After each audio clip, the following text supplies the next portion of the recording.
My name is Maur Tullinius, and I'm a professor in the Department of Pediatrics at Gothenburg University in Sweden.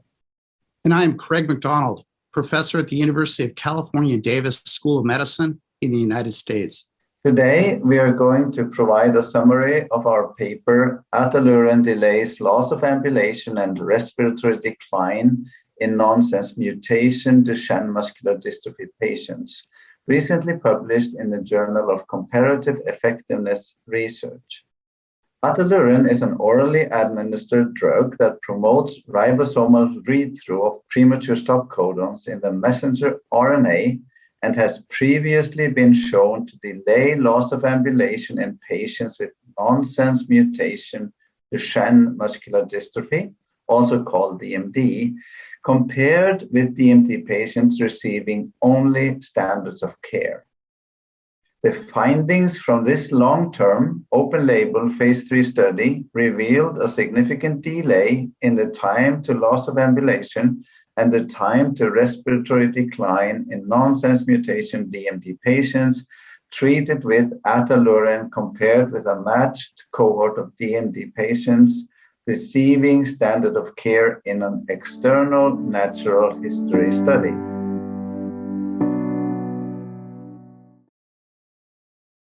DMD is a debilitating and ultimately fatal disease that results from mutations in the DMD gene.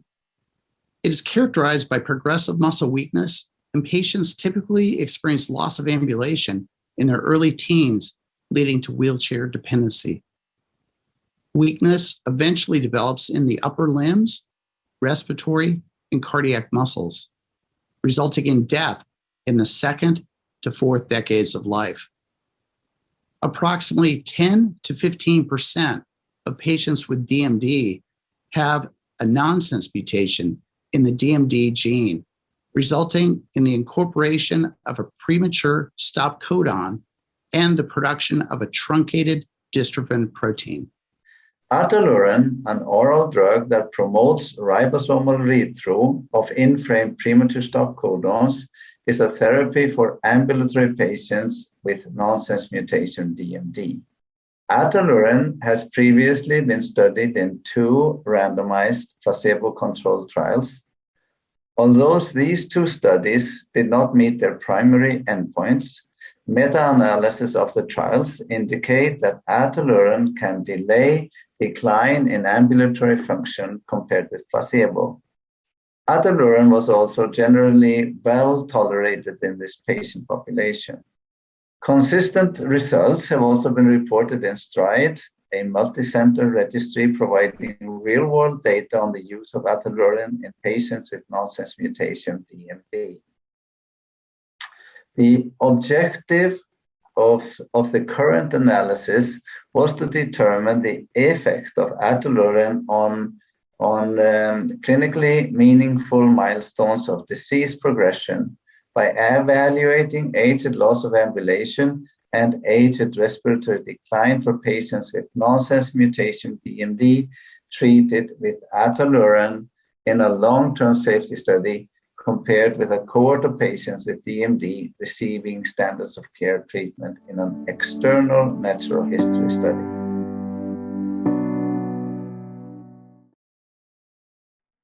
Study 019 was a phase 3 long-term multicenter international open-label study designed to assess the safety and tolerability of Ataluren in patients with nonsense mutation DMD.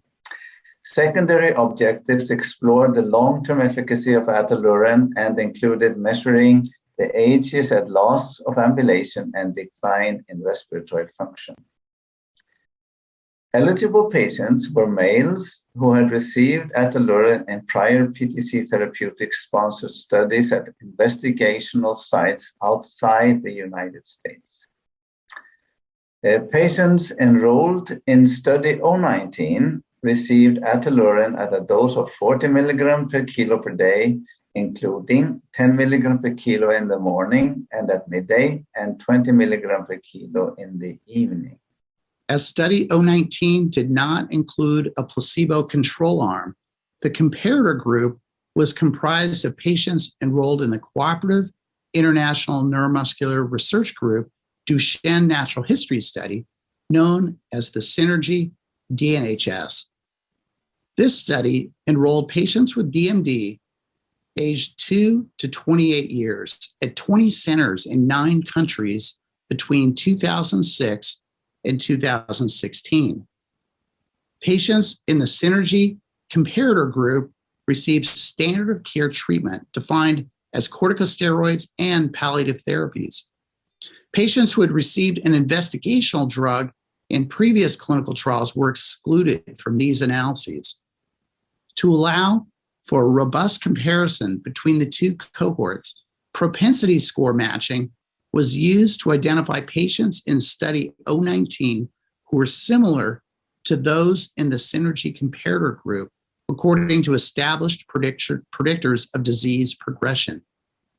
The propensity score was created using a logistic regression model with the following 4 covariates: age at first clinical symptoms, age at initiation of corticosteroids, duration of deflazacort use, and duration of other corticosteroid use. Age at first symptoms was not recorded in study 019 as it was unavailable for use as a covariate for propensity score matching. Age at diagnosis was thus used as the conservative proxy for this assessment. To be eligible for the analysis of age at loss of ambulation, patients must have had available data for age at loss of ambulation, as well as the 4 covariates used for the matching. To be eligible for the analysis of age at decline in respiratory function, patients must have been non-ambulatory and have available data for age at loss of ambulation and for the defined respiratory events, as well as for the 4 covariates used for the propensity matching. Kaplan-Meier analysis and Cox regression were used to estimate the distribution of age at loss of ambulation and age at which forced vital capacity declined to below 60% predicted, below 50% predicted, and below 30% predicted, as well as below a 1 liter absolute forced vital capacity, which are clinically meaningful thresholds influencing pulmonary management in DMD.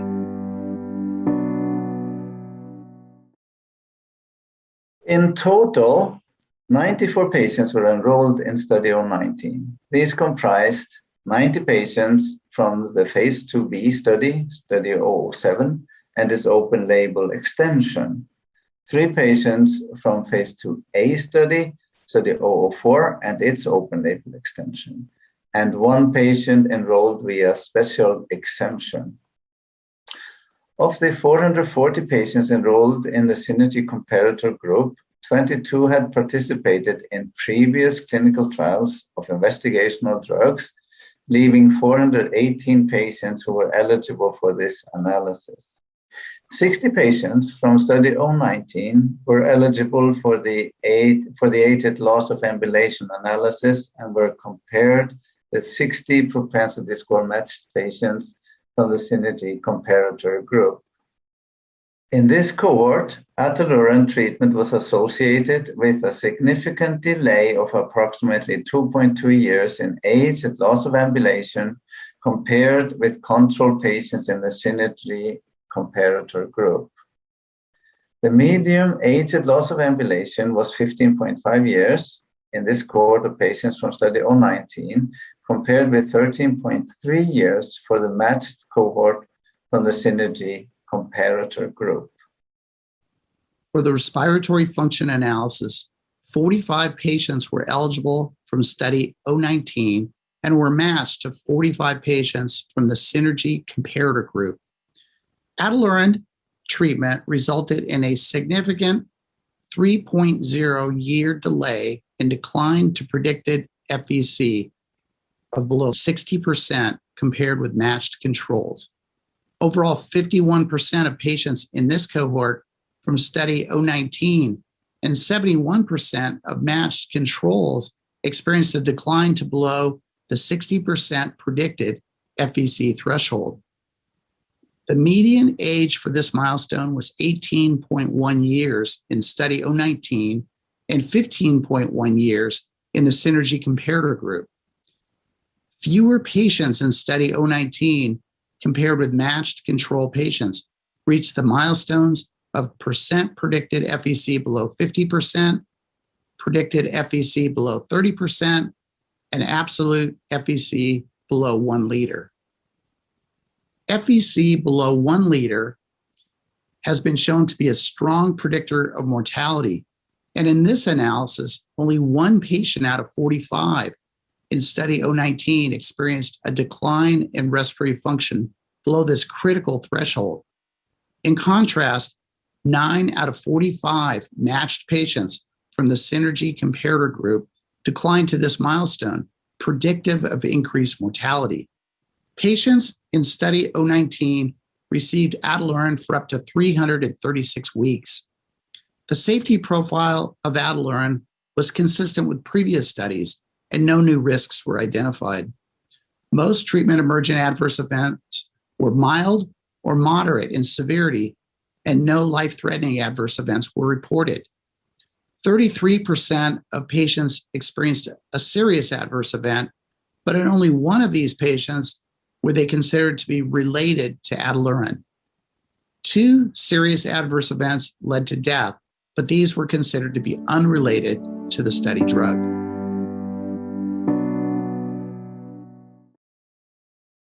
Under the current standard of care, DMD remains a disease with devastating consequences and a poor prognosis. The development of targeted treatment options will be critical to improve outcomes for these patients. The findings presented here are consistent with Ataluren delaying disease progression in both ambulatory and non-ambulatory patients. Ataluren was associated with a delay in the aged loss of ambulation of approximately 2.2 years, and a delay in predicted FVC decreasing to below 60% of approximately 3 years. Few Ataluren-treated patients experienced predicted FVC declining to below 30% or absolute FVC declining to below 1 liter. Longer follow-up will be required to investigate these advanced milestones. These results are highly clinically meaningful. The delay in loss of ambulation in study 019 represents both prolongation of personal autonomy in daily life and also a delay in the onset of subsequent disease milestones. The potential preservation of respiratory function is important, as respiratory failure is one of the most common causes of death in DMD. The results presented here therefore support the concept that Ataluren can provide further benefit in terms of preserving ambulation and respiratory function on top of that provided by corticosteroids. The delay in loss of motor function associated with Ataluren is also highly meaningful to patients and their families, since the loss of physical function in DMD is irreversible. The respiratory findings also extend prior results that were primarily studied in ambulatory patients.